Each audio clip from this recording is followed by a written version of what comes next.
The Marcos administration says rice will finally be sold at 20 pesos a kilo, fulfilling the president's promise during his campaign. More in this report.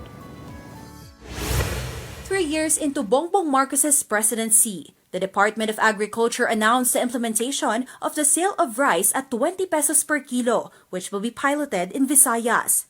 DA Secretary Francisco Tio Laurel made the announcement after a closed-door meeting with the President and 12 Visayas governors at the Cebu provincial capital. Laurel said the initiative is a pilot run for a larger national rollout. Initially, itong program ng DA was supposed to last for until December. And pwede pang stretch siya hanggang February. But our President has given the directive to the Department of Agriculture to formulate this to be sustainable and ituloy-tuloy hanggang 2028.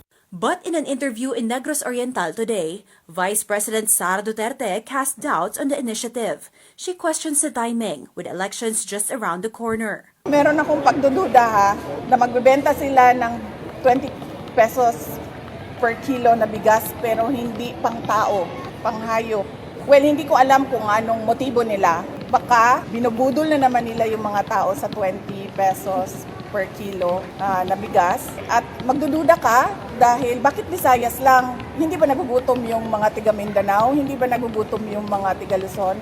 Meanwhile, Sinag Executive Director Jason Cainglet expressed support for the DA's plan to sell rice at 20 pesos per kilo. On the big story, Cainglet called it a good initiative aimed at lowering food costs for consumers.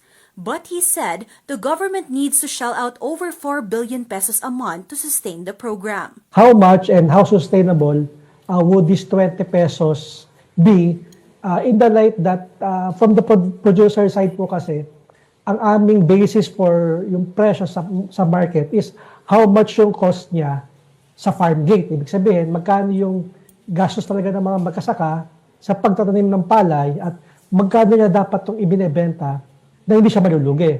Definitely, pag 20 pesos yung bigas, lugi yung farmer kasi dapat maibebenta niya yung palay niya sa 10 pesos to get 20 pesos rice. But as explained, isa-subsidize to ng government and we're hoping na isa-subsidize talaga para hindi po maapektuhan yung presyo ng palay sa ating mga magsasaka.